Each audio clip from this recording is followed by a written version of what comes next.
Awesome. All right, so welcome everyone. We are kicking off on page 74. And we're right in the middle of the paragraph, which is always the most logical and reasonable place to end off. Man, who left us off in the middle of the paragraph on page 74? Who would be that irresponsible? It's me. I did it. I couldn't get the paragraph done in time. Woo! Which will be probably based on how today is going, that'll be a theme. Uh, and so, where we're right in the middle of is the chapter into action. And we kicked off into action with step 5. And so, the fifth step is essentially where we share with God, another human being, the contents of our fourth step inventory, and we'll get some feedback and we'll share those deep dark secrets, but that's essentially what we're talking about. Now there's this beautiful thing that happens in this book, which is the book meets me where I'm at. The book Alcoholics Anonymous meets me in my I don't wanna, meets me in my it doesn't apply to me, meets me in the no thank you, like it meets me in my fear, my disillusionment. It meets me where I am, and it takes me where I need to go. So last week, as we kicked off into step 5 and into action, we started with, hey, we don't want to really do this. Most people don't really want to do this. And so here's why we do it. And that is the book meeting us where we're at and taking us where we need to go. Because I know you guys would just absolutely never be afraid of a fifth step. Not you. You're an open book at all times. Woo! But somebody like me, I was afraid of the fifth step. Why? I was afraid I was going to be rejected. I was afraid of what was going to happen. And I know you guys can't relate to this, but that often leads to people sitting on their fourth step. You guys would never, but that's something I've done in the past. And so it gives us the best reason why we should do a fifth step. And the best reason is if we don't, we're going to drink again, or we're going to use again, or we're going to relapse. And that's really the thrust of what we were talking about yesterday. If I have the illness as laid out in this book, nothing but a spiritual awakening is going to stop me from taking that first drink, first drug, or engaging in that first addictive or compulsive behavior. And so if I don't do a fifth step, I'm not clearing away the stuff inside of me that's blocking me from that power. And if I don't clear that away, I'm going to stay blocked. And if I stay blocked, I'm going to relapse. Now, also, it was talking about, hey, if we do it, but we hold on to those deep, dark secrets, we hold on to those things that we don't want to tell another human being, what's going to happen? And what are the secrets that we're holding on to?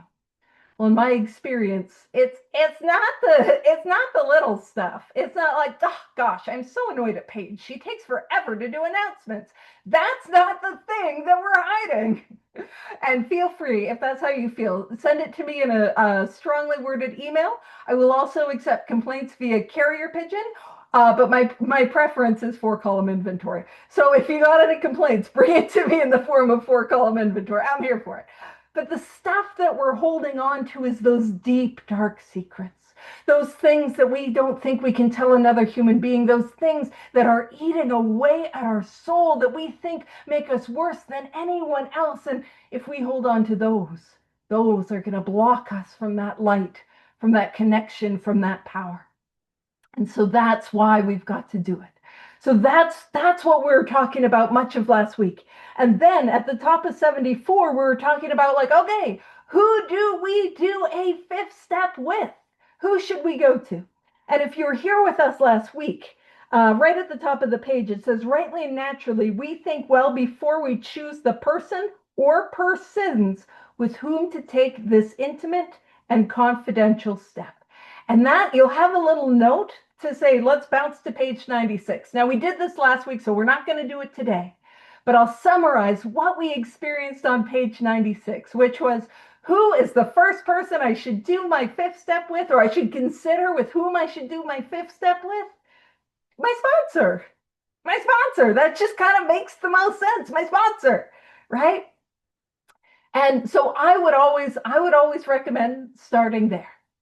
And I was sharing last week about how when work with sponsees, I sit with them through the inventory process. And I do a lot of hand holding. Their hand is held and then put in God's hands. Uh, but and the result of that is when we get to the fifth step, it's almost automatic. They're like, yeah, I'll do it with you because you haven't rejected me. So you're not likely to reject me going forward, right?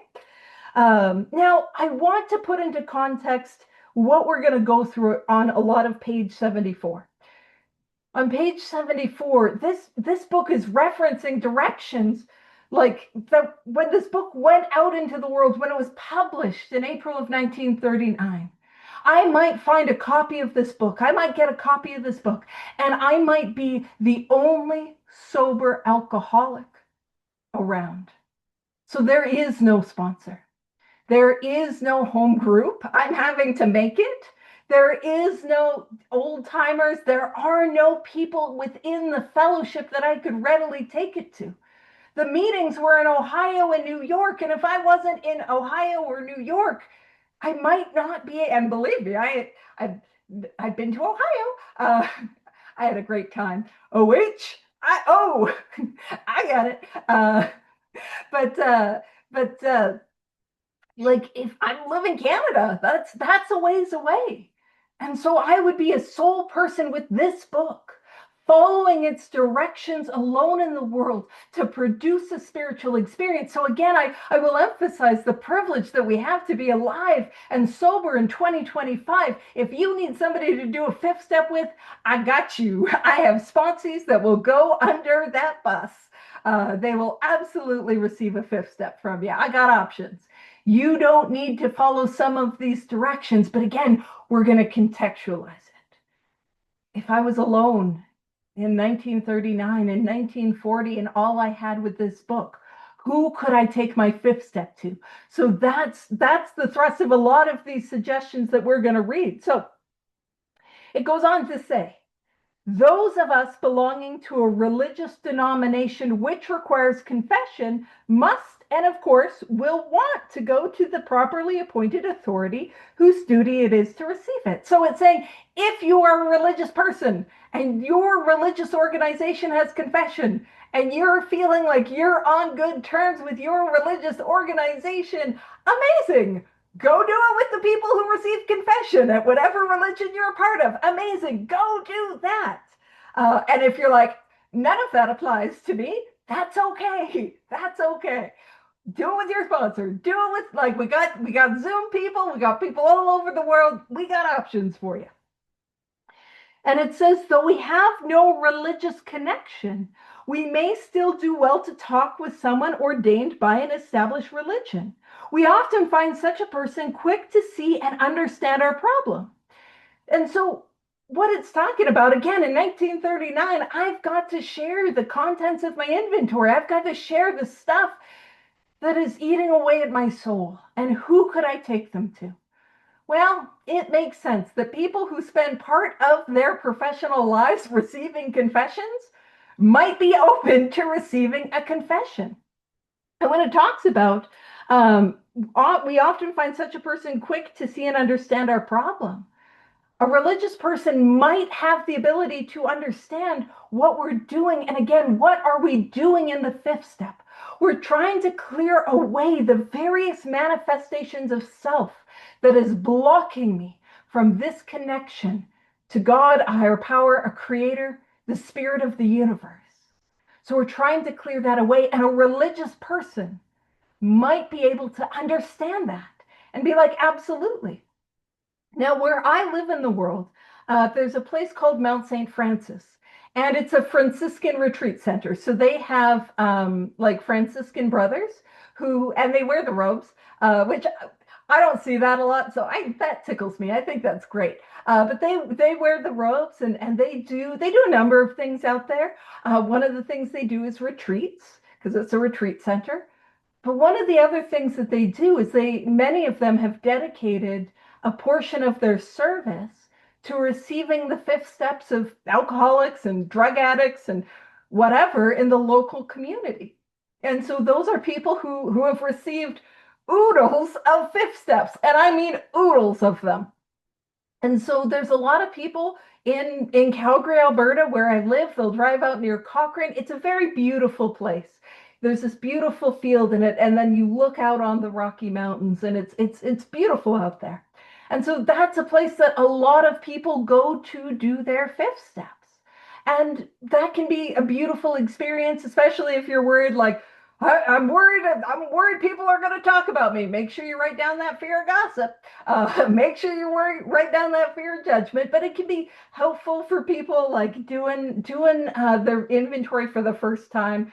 That idea of like, okay, well, I'll never have to see them again. Again, I do think there's tremendous value in doing it with our sponsors, because our sponsors can then help guide us and direct us with amends, guide us and direct us where we can't see where we've been at fault, and they kind of get that full picture. But that's an option.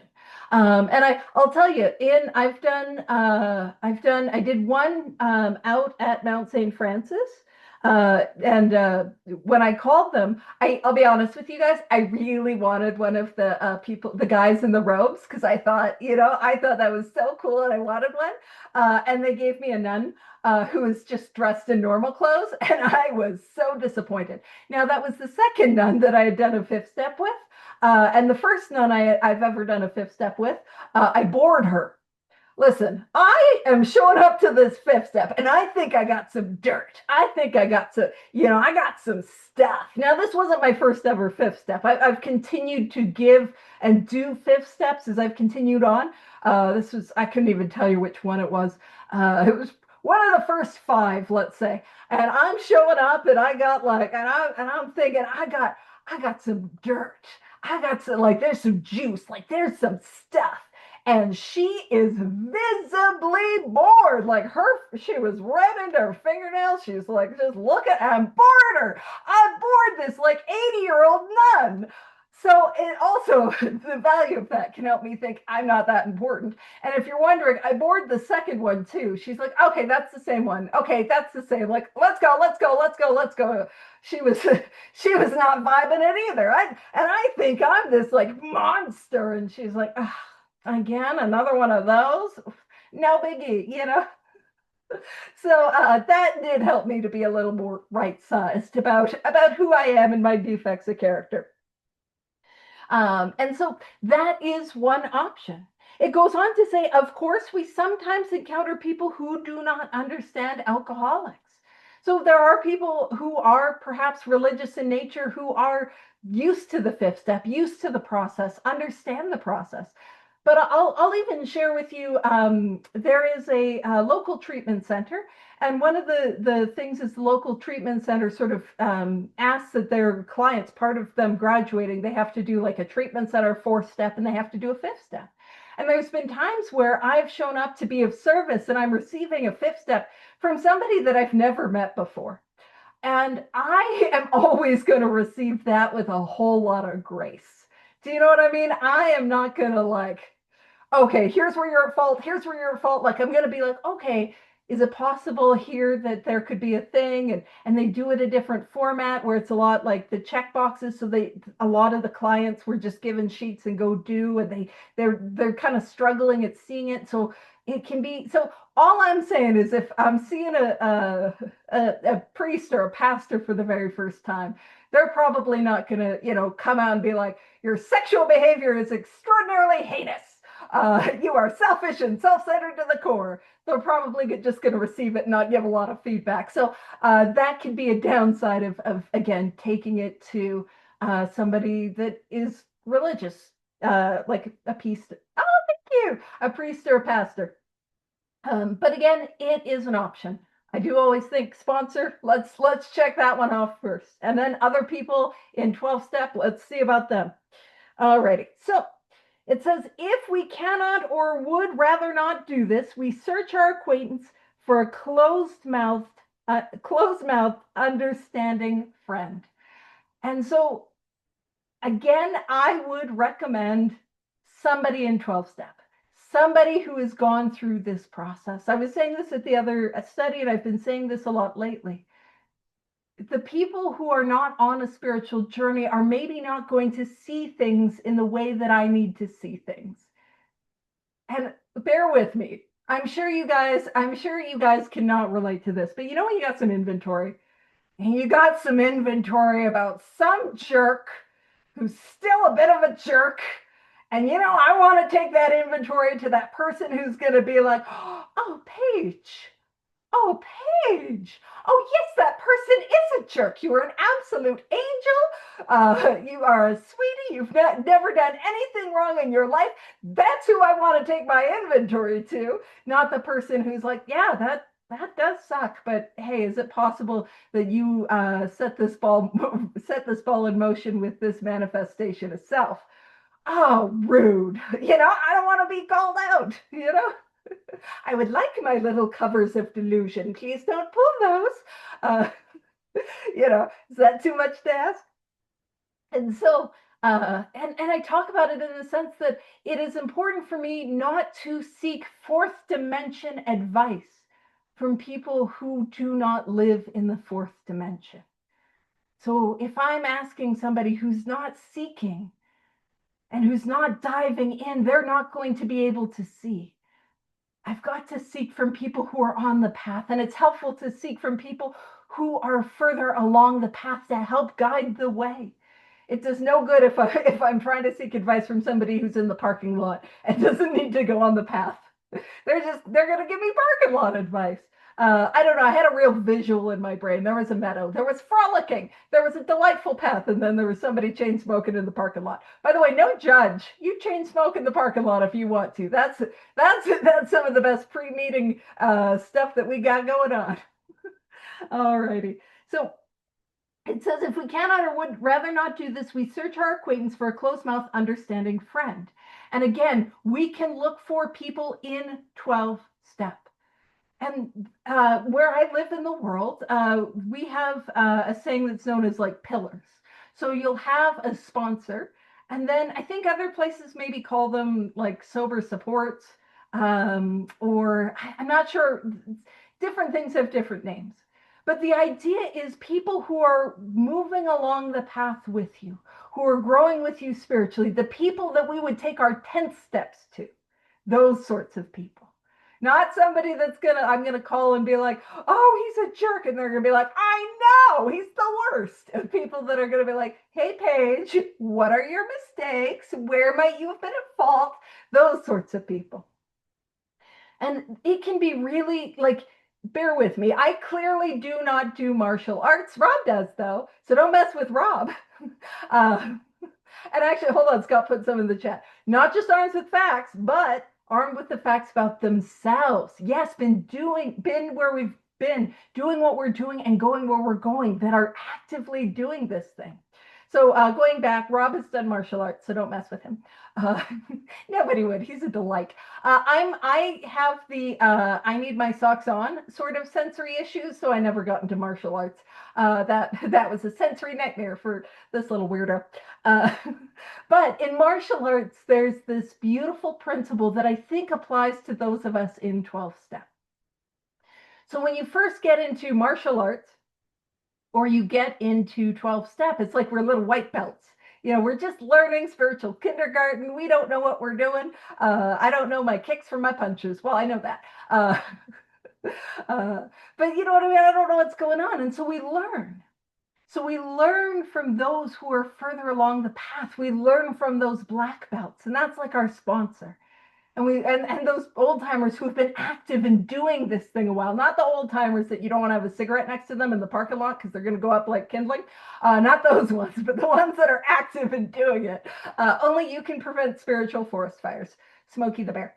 Safety. Yeah, 12-step ninjas. Yeah. And the 12-step ninjas are the ones that are going to be doing the spiritual judo or the spiritual jujitsu where they're flipping it and turning it around. And absolutely. But as you progress in martial arts, you grow in the discipline and you get different like belts. And as you grow in the discipline, you continue to learn from the black belts. But it's also important that you spar with people who are also like blue belts or orange belts or green belts, like people that are with you. And by sparring, I mean taking inventory too. Don't hit people in the fellowship. No kicking, no punching, no biting, no eye gouging. We use our words. Actually, that's really helpful for business meetings. At your next business meeting or group conscience is like put on a little sign: no hitting, no punching, no biting, no eye gouging. We use our words and we use nice ones. We don't say anything that we need to make an amends for after. Like that we need some of that. But that idea that we talk to people and we grow with people who are growing with us. And that's what happens, with the pillars, and so that we could take inventory. It said person or persons. It's a beautiful thing to take a singular inventory to multiple people to get their different perspectives. Now, nobody wants to do it when it's their first one. I get you. If you've not done a fifth step, you're like, no, thank you. I don't like that suggestion. But if you've done them a while and you know what the freedom that comes and you lose your fear of it.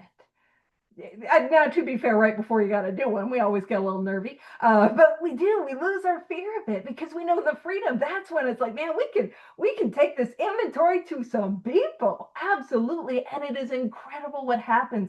It helps build that community, and it helps like around us, and it helps us to to grow with each other, to trudge together. Now, if I'm growing in my martial, I did little karate chops. If I'm growing in my little spiritual martial arts, I've also I'm responsible for the white belts that are coming in. And so if I'm looking at like this wholeness of a program, am I learning from those who are doing the deal and that are a little farther along the path? Am I working with those who are along the path together? And am I helping those that are new and just trying to get on the path? Am I doing all of that? Because the more that I teach, the more that I learn. The more that I practice, the more that I learn. And the more that I have an open mind and learn from those who have been doing this thing a while, the more that I grow. And that's what we're here to grow, to grow spiritually. So all of that to say is, if you don't have somebody to do a fifth step with, I got sponsees to throw under the bus. They hate it when I do that. But I do it anyways. Alrighty. So it says, perhaps our doctor or psychologist will be the person. Now is when we enter what I like to call my little Michael Scott era. If you remember in The Office, bear with me. If you remember Michael Scott in the American version of The Office, there was an HR guy that he didn't like. His name was Toby, and he thought Toby had been fired or whatever, and Toby was still working there. And his response was, no, dear God, no. This is my no. No, absolutely not. Dear God, no. Michael Scott era. I wish I had more Office quotes in my brain. Beats Bears, Battlestar Galactica. I got that one there. That's not my best work. But when it says, perhaps our doctor or psychologist will be the person. No. Also, when was the last time you saw your GP? Did you get more than 15 minutes? Anyone ever get inventory done, like a fifth step done in 15 minutes? And here's the thing. I am not going to disparage a good doctor. It tells us not to disparage good ones. Doesn't say we can't disparage bad ones, though. I'm just kidding. And all I'm saying is your gastroenterologist probably does not need to know about how you're struggling with your resentments and your fears. You could go to your GP, or you could go to your cardiologist, or you could go to your podiatrist. You go to and be like, listen, let me read you this inventory. Can I share with you my deep, dark secrets? I don't think they're down for that, guys. But again, in the 1950s, or 1930s, 1940s, there's no other sober person. Where would I go? That makes sense. But in 2025, it probably doesn't make sense to do that. Now, when it says or psychologist, again, I'm not going to disparage, somebody that's not going to co-sign. Absolutely. And I will say that to be fair, I'm Canadian, so I don't get the medical system in America, but hopefully your doctor will copay even if he doesn't co-sign. Did that joke land? I don't know if it did or it didn't. I don't know how that works. I'm from a different place. I don't go to the school. I just have a lot of feelings. That's a Mean Girls reference. For those that were at Howard's meeting, Big Book Study earlier, and you're like, oh, will she get more focused? The answer is no, to nobody's surprise. Oh, but here's the thing with the psychologist. Again, there are many amazing, wonderful psychologists and therapists and counselors. But what's the going rate? Isn't it about $200 an hour? Well, how long was your last fifth step? All I'm saying is that is absolutely out of my budget.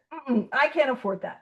And I will say a lot of times therapy and psychology, it's important. It can be invaluable, but they're looking at it from a different angle than what we're looking at it from. So where we're trying to go to, they might not be able to get us there and help us to see. And not that they're not useful or valuable, but they might not be the most helpful in the fifth step. That's not to say all of them, and I'm making broad strokes, but I will say, yeah, I don't, and isn't it normally it's like every 2 weeks if you're doing well? I don't think you want to wait in between 2 weeks in between in a fifth step.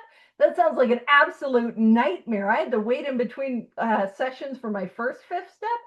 Oh, I was not thriving. Let me tell you, I was feeling some feelers that I didn't enjoy in between those. So I'm somebody now. How you help people through fifth steps is how you do it.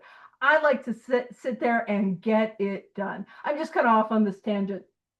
I know that there are people that will only sit for a couple hours at a time, but I know from my experience, having to wait and having to prolong was painful and it didn't feel good. And I'm just like, listen, I would sit there and get it done when I was drinking and using. So I'll sit there and get it done when you got a fifth step to share. So that's how I do. Uh, so it goes on to say, it may be one of our own family. Dear God, no, just no, do not do this. But we cannot disclose anything to our wives or parents, which will hurt them and make them unhappy.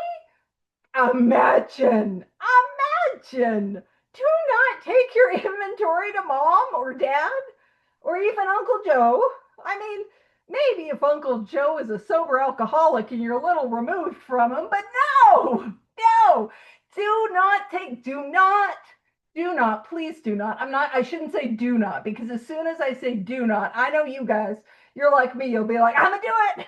Do not take it to your mom. Hey mom, I gotta do some inventory. Let's go. Woo. Yeah. No, do not, please, do not take your sex inventory to your spouse. Please. And I think that falls into the things that would hurt them and make them unhappy. Just gonna throw that out there. I mean, you do you. I won't tell you how to live your life, but I'm just thinking you'll be a little more successful in that relationship if you don't. All righty. Now, so yeah, we must not disclose anything to our wives or parents which will hurt them and make them unhappy. Could you imagine? But again, this book, there's nobody. You're out and alone in the world with this book, and it's giving you suggestions. And I think the idea is someone is better than no one, and while in 2025, I almost said 2024, I don't know where I am. I don't know what I am either. But in 2025, we got options. You can do it with an AA member and the 12-step recovered member that you don't ever have to see again. You probably, hopefully, have a sponsor like we. You do not have to leave this meeting without somebody who will help you do a fifth step. But what I will say is that idea of some action is always better than no action has always been my experience. And so, like, if we're like, so in 2025, do not do it with your spouse. 2025, do not do it. And by the way, this is going on in perpetuity in 2026 or 2027 or 2028. Don't be like, no, it's 2030. I'm gonna talk to my spouse. Don't do it. Don't do it. But that idea that, like, if I can take some action, I can build some momentum with it. And the reason I'm off on this tangent is because I'm especially scattered today and we don't know what's wrong. I'm just kidding.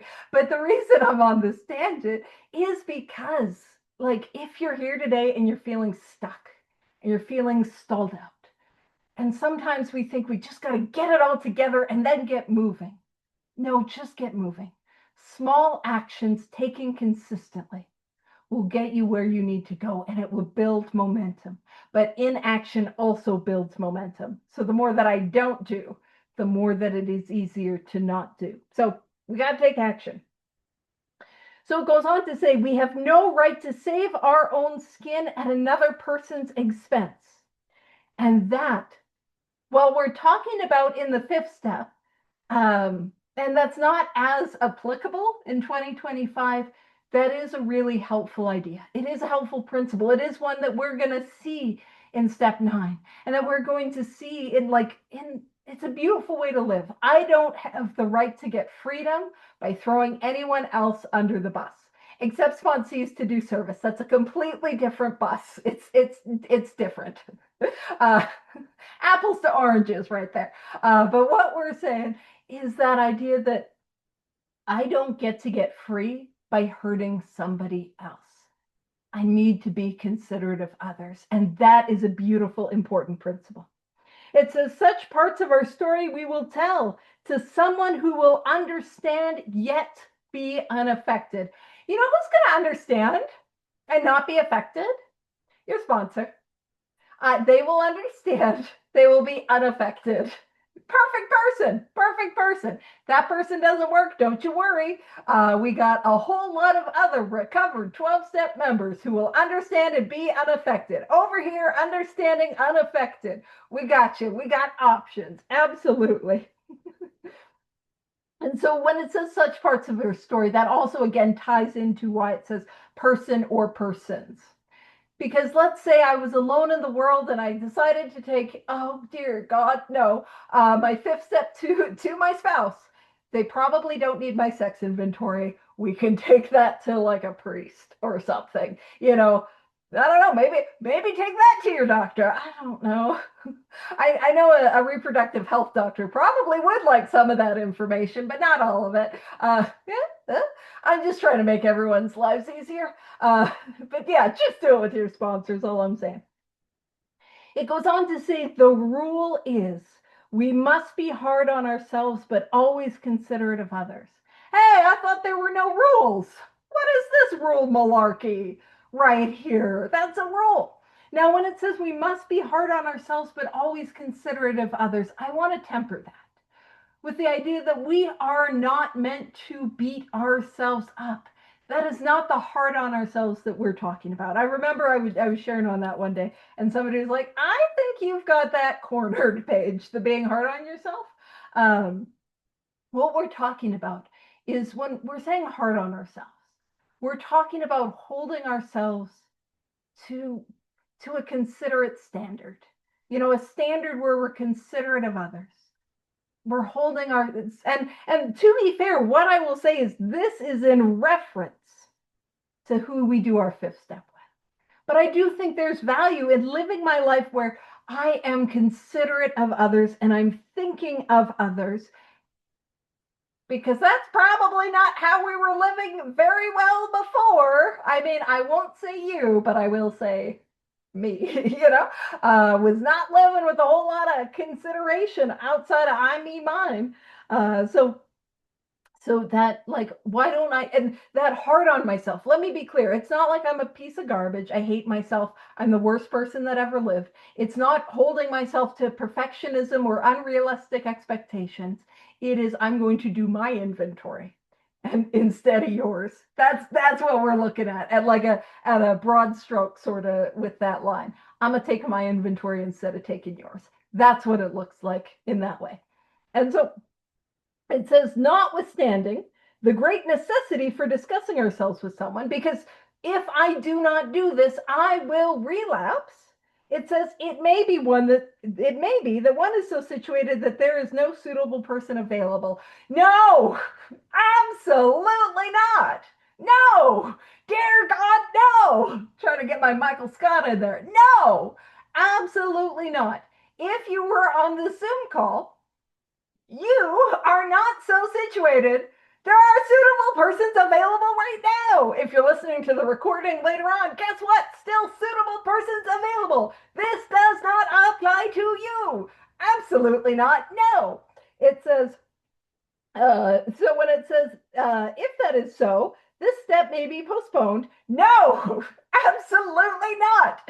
No, this is, I always forget when I get here. I'm like, oh, I get a little yelly. I'm not yelling at you, but no, no, absolutely not. No postponing. No, get it done. I promise you, the worst thing that I could ever do is postpone any action in the 12 steps. Like, take that as a general rule. Will there be exceptions? Possibly in step 9, for sure. But the worst thing I could ever do is postpone. Anyone here ever get their 4th step done and then have to wait to get their 5th step done? How much did that suck? Oodles. It was oodles of suck, which is the unit. It's a unit of measurement. And if you're like, that's not in my system, it's imperial. It's the imperial units of suck. I'm just making things up. And again, my firsthand experience was like I did part of a 5th step, and then I had to wait like a whole week to do the second part. That was unpleasant. It was not good. And I know you guys cannot ever possibly relate to this, but I'll tell you about me. You know, when I'm putting off something and I'm avoiding something, especially a spiritual action that I know in my heart I need to do, I know you guys can't relate. You're always on it. But when I'm doing that, you know what happens to me? That thing, it becomes a mountain. It's like it grows and it becomes this like monster that's behind me. And I build it up and build it up and build it up and build it up.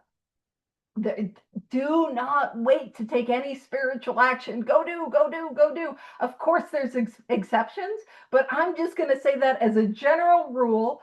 Just go do it. Get it done. Do not wait. Do not delay. It's like, I gotta wait till I'm ready. You won't be ready later. Except if you're in a tremendous amount of pain and ready to relapse, then maybe. But like, we're cutting it close, girl. Let's go. Let's go. Let's go. Let's go. That's my sponsorship style. If you're wondering, let's go. Hustle up. Oh, there was a show. It was on Netflix. It was called Last Chance U. And I have this bad habit. I don't watch a lot, but when I do watch things, I sort of take on those mannerisms. And so there was a while it was real hard for me not to show up to sponsees like with a whistle and be like, hustle up. And the one guy used some inappropriate language, and I never call sponsees names. But like it was tempted to be like, let's go, knees up, commence, done, let's go, hustle. So it's good that I don't have that show anymore because it was a little much. Alrighty. So if that is so, it is not so. The step may be postponed. Absolutely not. It may not be postponed. Only, however, if we hold ourselves in complete readiness to go through with it at the first opportunity.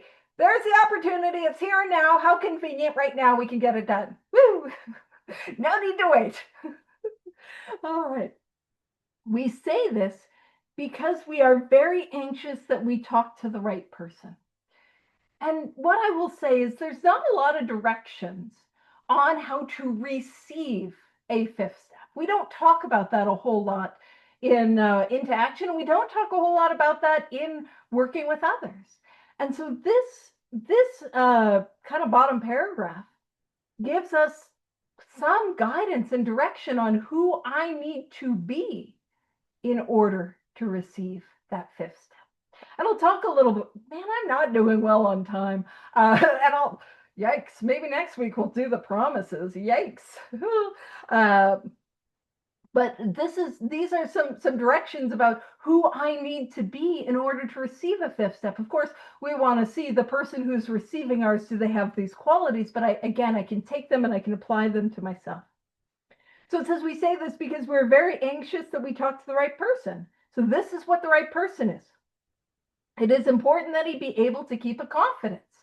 So the things that I hear in a 5th step that I keep to myself, that's what that means. I keep a confidence. Can I do that? Check. If you're wondering, yes, I can. Check, check. that he fully understand and approve of what we were driving at.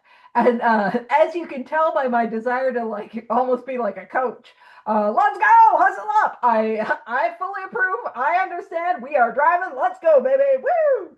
Uh, and your sponsor is going to be that person. Oh, that's kind of you, Bill. That your sponsor is going to be that person who understands and sees what we're doing. So that he will not try to change our plans. I promise you, if I've got somebody who's got inventory to do, I'm not changing those. Let's go. Like, we're getting it done. And it says, but we must not use this as a mere excuse to postpone.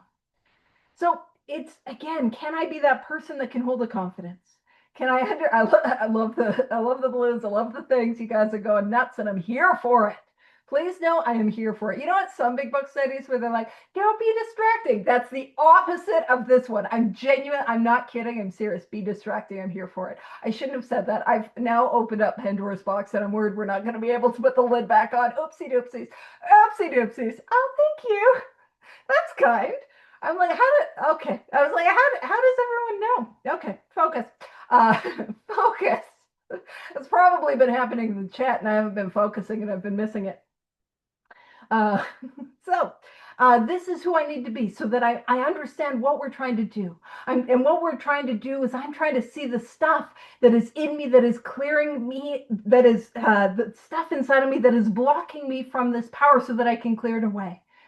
Can I see that? Can I understand that? Do I know that from my experience? What does mine look like? Can I keep things to myself? Can I encourage us to continue to move forward in this work? Now, there are times, and I'm not, you guys would never, but there are times when we're working with a sponsee, we sometimes subconsciously want to slow them down. And the reason is because we're afraid of taking them through the later steps. We're afraid of receiving the fifth step. We're afraid of how am I going to help them manage their amends. Now, if I'm not calling anyone out at all, but it's just, hey, that's something to be aware of. If I'm feeling this desire to sort of almost pump the brakes, it's because I'm afraid I'm not going to be able to help them through those later steps. And that's also why it's so important that we push through and we go do it anyways, because the only way to get experience with step 5 is to do step 5. The only way to get experience with amends is to go make amends and then help people make amends. It is in the doing that we learn, right? I could have Rob try to explain to me how to do an Aikido flip. Yeah. And he's gonna listen. He's gonna do that thing where he starts explaining it, and then I'm gonna do that thing. You guys would never, and it's not happening to anyone right now, where he starts talking and then I start disassociating. No, you guys would never. You're paying such good attention. I saw like a lot of people like sit up. I'm listening. But I like he'll explain it, and I'll be like, "What was that?" And he'll explain it, and I can't kind of get a visual.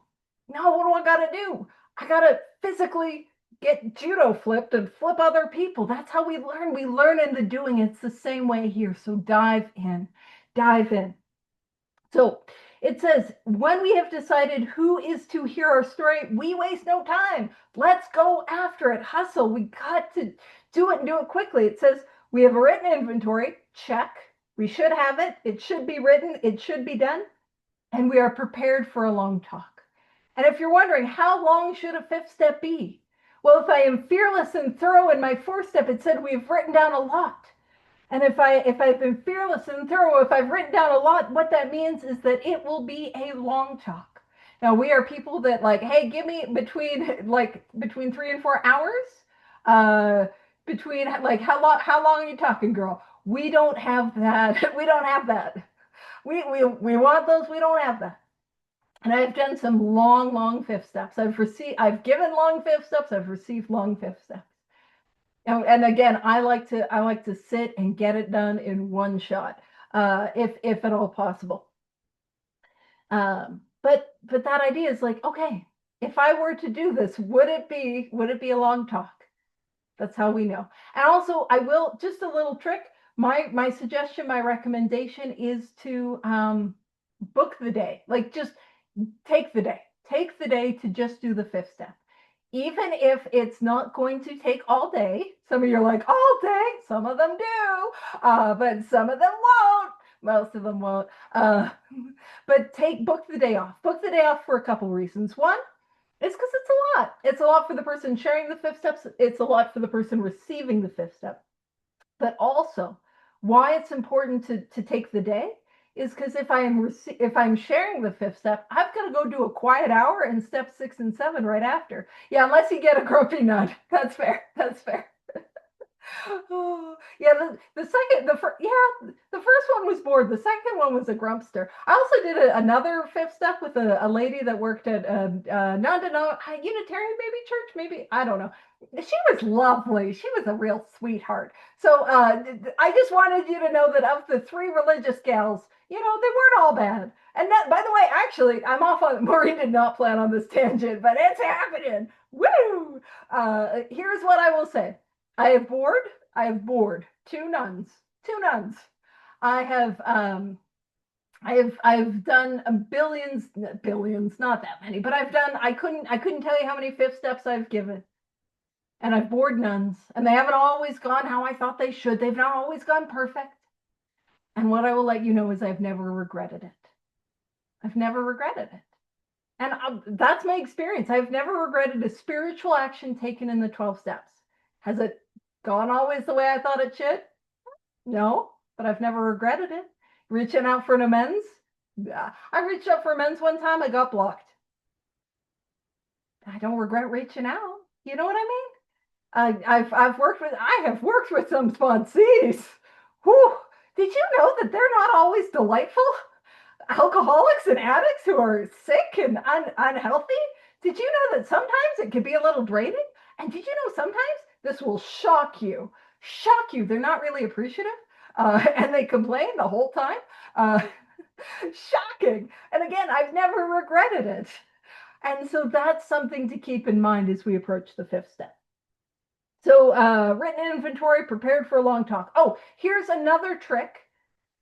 Yeah, I'm kind of like, man, I'm not going to get the 5th step promises done. So that is what we'll talk about next week, probably. Yikes. We're not going quickly, but because we're talking about prepared for a long talk, I'll share with you how I receive 5th steps. It is not the only way, and I'm not saying it's even the right way. It's just what I do. So feel free, take that with all the grains of salt you would like. But when I sit down with my sponsees, and we go to the 5th step, we always start with a prayer. And that becomes lemon squeezy because I always do that with sponsees anyways.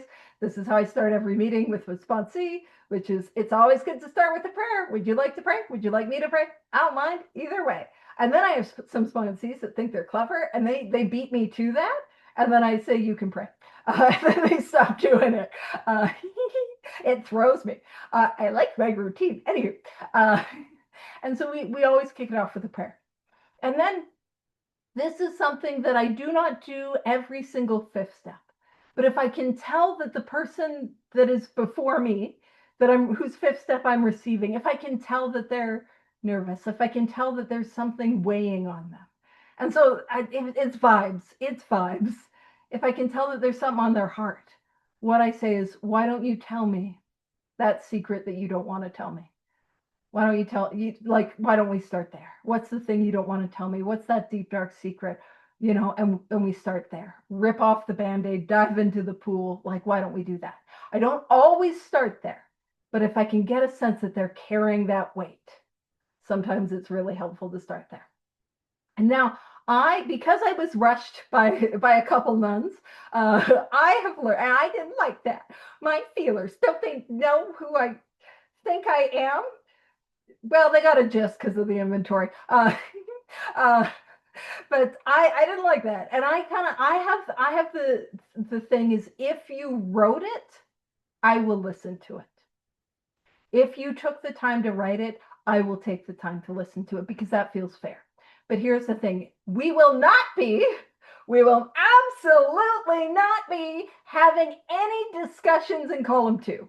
Do yourself that favor. If you are receiving 5th steps, start with that. Tell them that. Because what happens is we get nervous and we want to explain the second column. I don't need that column explained. If I have a question, I'll ask.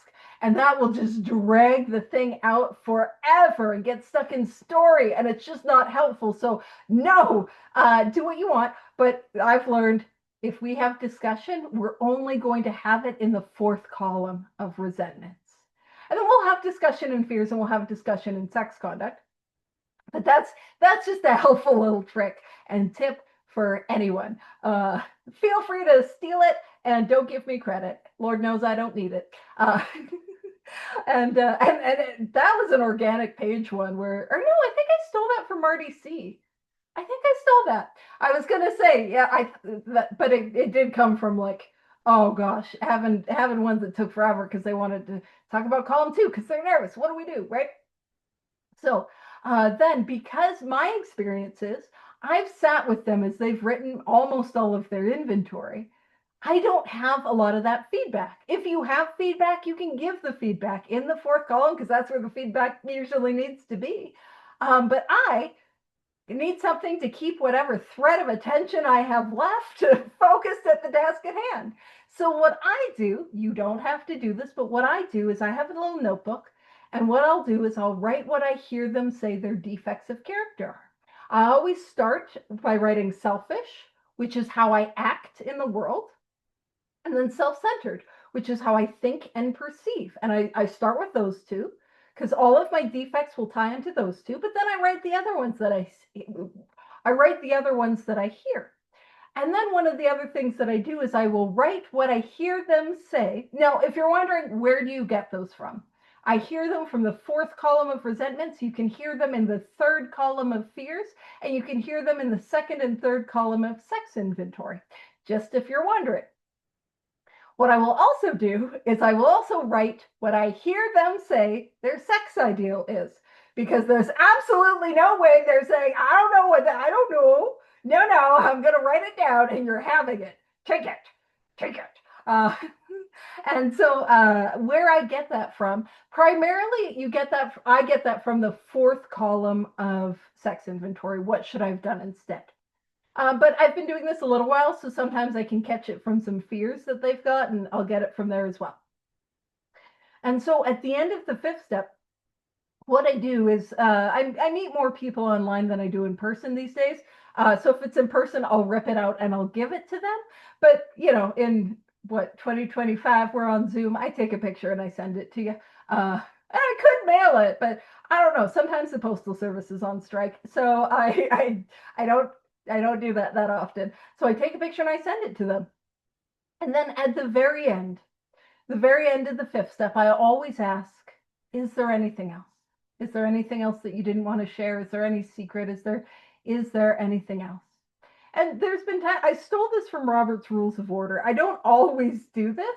In Robert's Rules of Order, when you ask for new business, you should ask 3 times. And for a while there, I would ask 3 times, is there anything else? And I tell them, just so you know, I'm just going to ask you 3 times because I'm just going to do that. And it's all okay. And it's not that I don't believe you. Is there anything else?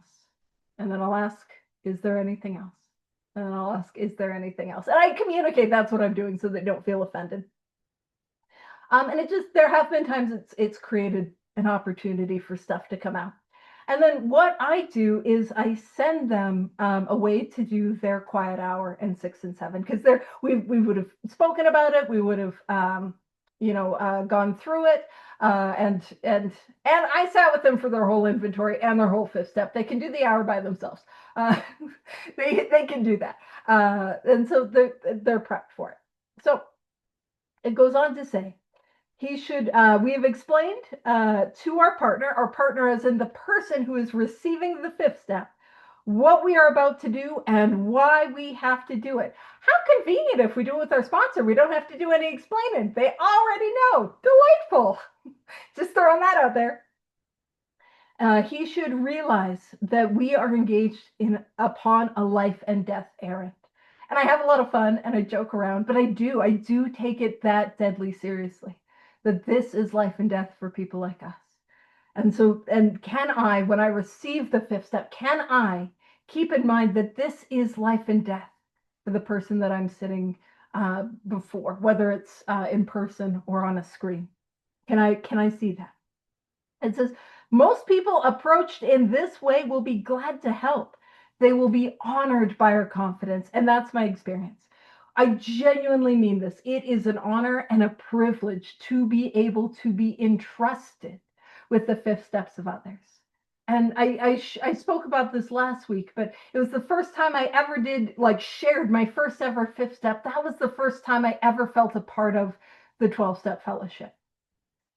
But it wasn't until I began to receive the fifth steps of others that I began to feel a part of humanity. And I learned that we're so not alone. I could, and I won't, because it's not appropriate to end on. Although last week's what I ended on, man, I kind of don't want none unless you got buns on. So not much better. But I could rattle off, like, I don't know, between definitely 10 things, and I promise I would have nailed everyone in this Zoom room's deep dark secret. There is something about how we are not alone, and we share the same pain, same shame, and it's that stuff, like, and it's when we do this, we get freedom. So yeah, I know, time's up. Thank you, Bill. So with that helpful reminder from our dear beloved Bill Swan, what I'll do is I'll stop the recording, and next week we'll get into some promises. Oh, it's a little promisey. We'll do the serenity prayer, and then we'll let Bill talk. Alrighty, I'll stop the recording.